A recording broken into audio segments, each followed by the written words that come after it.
दक्ष प्रजापति को प्रजापतियों का राजा नियुक्त कर दिया गया ब्रह्मा जी के द्वारा। और जैसे इसको बड़ा पद मिला तो इस दक्ष ने शंकर जी का अपमान करने का निश्चय कर लिया और एक बहुत बड़े यज्ञ का आयोजन किया। और शंकर जी की समाधि खुली बाद में। कब खुली? बीते संबत सहस 87 तजी समाधि संभु अविनाशी। 87,000 वर्ष व्यतीत हो गए तब शंकर जी की समाधि खुली। तब तक अब भोले भंडारी अपने समाधि में लीन। और उस समय दक्ष प्रजापति को प्रजापतियों का नायक बना दिया गया। और जैसे ही पद मिल गया तो पद मिल जाए तो उसको पचाना बहुत कठिन हो जाता है। नहीं को अस जन माँ जग माही प्रभुता पाई जाहि मद नाही। प्रभुता मिल जाने पर अभिमान ना हो ऐसे बहुत कम लोग रहते हैं। पद आते ही फिर अपने आप को समझते नहीं, सब अपने आप को 30 मार खा समझने लग जाते हैं। अब क्या हुआ? अब उसी समय उसने शंकर जी को नीचा दिखाने के लिए यज्ञ का आयोजन किया। और शंकर जी की समाधि जब खुली तो राम राम जप करते रहते थे। सती जी उनके पास में गई तो उनको बगल में नहीं बिठाया। सन्मुख शंकर आसन दीना। शंकर जी ने सामने बैठाया। क्यों? बगल में बैठने का अधिकार पत्नी का था। तो पत्नी का अधिकार उनसे उन्होंने कहा नहीं, अभी पत्नी रूप से इसको स्वीकार नहीं कर सकते। सामने बैठाया। तो सामने बैठा कर बड़ी कथा सुनाने लगे। उसी समय विमान जा रहे थे कैलाश पर से। सती जी ने पूछा कि कहाँ जा रहे हैं? तो पता चला कि मेरे पिता के घर जा रहे हैं। अरे आपके पिता के घर में यज्ञ है, पता नहीं आपको? अच्छा। तो पिता के घर में यज्ञ की बात सुनकर हर्षित हो गई। चलो इसी बहाने मायके में सबसे मिल लेंगे, माँ से और बहनों से और सब। मायके की बड़ी नारियों को मायका बड़ा प्रिय रहता है। ससुराल कैसा भी अच्छा हो, सब कुछ अच्छी बात है। मायके की बात आती है तो फिर वहां समझौता नहीं। चलो इसी बहाने मायके जाने का मौका मिल जाएगा। और यहाँ शंकर जी ने ऐसे त्यागा था तो उसका कष्ट तो था ही। चलो मायके चलते। शंकर जी से कहा, प्रभु मैं मायके जाना चाहती हूँ। मेरे पिताजी नहीं, आपके ससुर जी यज्ञ कर रहे हैं। तो शंकर जी ने कहा, देखो देवी, वो ना मेरे ससुर बचे हैं ना तुम्हारे पिता बचे हैं। तुम्हें वहां नहीं जाना चाहिए। कहा क्यों? वो यज्ञ जो कर रहे हैं वो सद्भाव से नहीं कर रहे हैं, दुर्भावना से कर रहे हैं। कहा क्यों? कि एक बार ब्रह्मा जी की सभा में सब लोग आए थे। ये दक्ष प्रजापति आए, सब खड़े हो गए। मैं खड़ा नहीं हुआ, अपनी मस्ती में मस्त था। इनको बुरा लग गया। मेरे आने के बाद भी खड़ा नहीं हुआ ये शंकर, मेरा दामाद लगे ना बेट सती। तो ब्रह्मा जी खड़े नहीं हुए तो शंकर जी खड़े नहीं हुए, बाकी सब देवी देवता खड़े हो गए थे क्योंकि प्रजापतियों का नायक था। तो देखा कि सब खड़े हो गए, ये खड़ा नहीं हुआ, मेरा दामाद होकर खड़े नहीं। ब्रह्मा जी तो मेरे पिताजी हैं, वो खड़े नहीं हुए, कोई बात नहीं, ये क्यों खड़ा नहीं हुआ दामाद? उसी में झगड़ा हो गया। शंकर जी तो कुछ नहीं कहे, वो अनाप शनाप बोलने लगा। तो उसके बाद उसने कह दिया, शंकर जी को कोई यज्ञ भाग नहीं देगा, आज से मैं इसको यज्ञ से बहिष्कृत करता हूँ। शंकर जी ने बोला कोई बात नहीं भैया। आ गए। अब किसी की हिम्मत नहीं होती थी कि शंकर जी को यज्ञ में भाग ना दे। तो उन्होंने सोचा कि शंकर का बहिष्कार करना पड़ेगा मुझे, तो मैं ही यज्ञ करता हूँ। तो मैं करूंगा तब दूसरे करेंगे। तो ऐसा यज्ञ का आयोजन किया, उसमें शंकर जी को भाग नहीं दिया। सती जी ने शंकर जी से बहुत प्रार्थना की, मुझे जाना है। शंकर जी ने बहुत मना किया। शंकर जी बोले, देखो देवी, यद्यपि माता पिता गुरु स्वामी मित्र इनके घर बिना बुलाए भी जा सकते हैं, आमंत्रण ना आया हो तो भी जा सकते हैं, मगर यदि कोई हमसे वैरभाव रखता हो वहां पर नहीं जाना चाहिए। और ये तुम्हारे पिता वैरभाव रखते हैं, मेरे कारण तुमको भी नहीं बुलाया है, इसलिए देवी वहां जाना उचित नहीं है। बहुत मना किया मगर नहीं मानी, हट करी उन्होंने। शंकर जी ने कहा ठीक है जाओ। कुछ गण साथ में भेज दिए। सती जी आई, बड़ी प्रसन्न होकर आई थी। और बड़ा भारी यज्ञ का आयोजन हुआ था।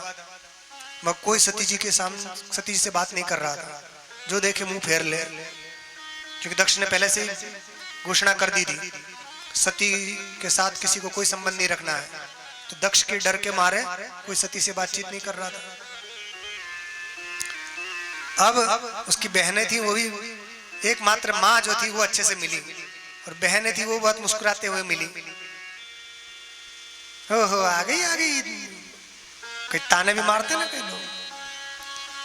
केवल माँ का ऐसा हृदय है, ठीक है पतिदेव हमको हम समझा ले हैं घर में, माँ मेरी बेटी है, माँ बहुत अच्छे से मिली, बाकी कोई अच्छे से नहीं मिला। अब सती जी ने कहा क्या बात है, तो जाकर पिता के पास गई। पिता ने देखा नहीं इतना ही नहीं, और क्रोध में आ गए। क्रोध में आकर कुछ न कुछ बोलने लगे, बिना बुलाए आ जाते हैं ये वो।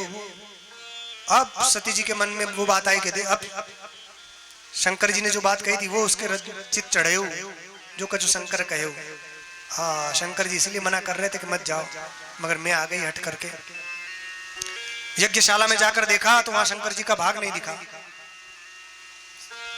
तो शंकर जी को देव जाति से बहिष्कृत कर दिया। तो बड़ा क्रोध आया सती जी को, और आकर पिता से पूछा क्यों नहीं दिया शंकर जी को वो आपने भाग, सारे जगत के पिता हैं शंकर जी। जैसे ही उन्होंने शंकर जी का पक्ष लिया तो वो दक्ष शंकर जी के विषय में अनाप शनाप बोलने लगा। सती जी को बहुत आया क्रोध। उन्होंने कहा अरे मंदबुद्धि, तुम शंकर जी की निंदा करते हो, शंकर तो सारे जगत के पिता हैं, उनकी निंदा करते हो। तो जहां पर भी भगवान की हरिहर की और संतों की निंदा होती है वहां ये नीति है कि यदि आप में ताकत है सामने वाले का मुंह तोड़ लो, और नहीं तो चुपका से निकल जाओ वहां से। हम आप पिता हो आप मेरे, मुंह तो आपका तोड़ नहीं सकती मैं, और शंकर जी का अपमान हुआ है तो अब मैं यहाँ से ऐसे ही नहीं जाऊंगी, अब मैं दुनिया से ही चली जाऊंगी मगर यहाँ से नहीं, पूरी दुनिया से। क्यों कि ये जो शरीर जो है तुम्हारे शुक्र से पैदा हुआ है, इसलिए अब मैं दक्ष की पुत्री कहकर इस जीवन को धारण करना नहीं चाहती हूँ, इसलिए आज से मैं इस अपने शरीर का त्याग करती हूँ। ऐसा कहकर सती जी वहां पर उन्होंने योगाग्नि के द्वारा अपने शरीर को जलाकर भस्म कर दिया।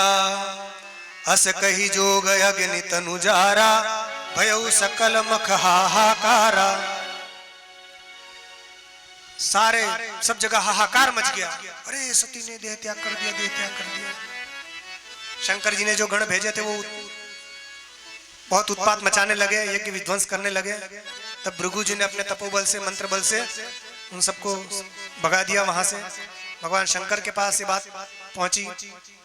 शंकर भगवान ने कोप करके अपनी जटा से वीरभद्र को प्रकट किया और जाओ दंड दो, क्योंकि सती जी ने प्राण त्यागने से पहले ही सबसे कह दिया था, अरे तुम लोग सब शंकर जी की निंदा करते हो, सुनते हो, सुनहु सभासद सकल मुनिंदा, कही सुनी जिन शंकर निंदा, सो फल तुरत लहब सब काहू, भली भांति पछताब पिताहू। अरे जिन जिन लोगों ने शंकर की निंदा करी और सुनी है उन सब लोगों को शीघ्र फल मिलेगा, तत्काल फल मिलेगा। और ये मेरे पिता मंदमती है, शंकर जी की निंदा कर रहे हैं, इनको भी फल दंड मिलेगा। ऐसा कहकर सती जी ने अपना शरीर छोड़ दिया था। अब भगवान शंकर ने वीरभद्र को भेजा। वीरभद्र वहां गए और जो जो लड़ने आए सबको उन्होंने परास्त कर दिया। और जितने देवता आए थे जिसने शंकर जी की निंदा में सहयोग दिया था उन सबको भली भांति बढ़िया मेथी पाक मिला। जो हंस रहे थे उनके दांत तोड़ दिए, जो उंगली दिखाते उसके हाथ तोड़ दिए, कईयों के बाल नोच दिए और भृगु की दाढ़ी नोच दी। सबका एक से एक सबको दंड दिया, किसी के आंख फोड़ डाली और दक्ष प्रजापति की गर्दन काट डाली। गर्दन काट के यज्ञ कुंड में ही स्वाहा कर दिया। दुष्ट शंकर की निंदा करता है।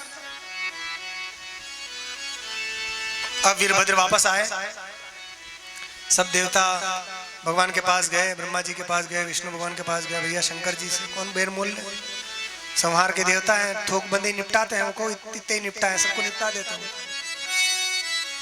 फिर शंकर जी के पास से प्रार्थना करने के लिए गए। बोले भंडारी, क्रोध भी आ जाता है, शांत भी हो जाते हैं जल्दी। उन्होंने कृपा करके दक्ष प्रजापति के मस्तक जो कट गया था उसके स्थान पर एक बकरे का मस्तक लगा दिया और फिर यज्ञ को पूर्ण करवाया। और जिन जिन को जो जो दंड मिला था उन सबको दंड को उन्होंने वरदान में परिवर्तित कर दिया। इस प्रकार भगवान शंकर ने उस यज्ञ को पूर्ण किया। बोलो शंकर भगवान की जय हो।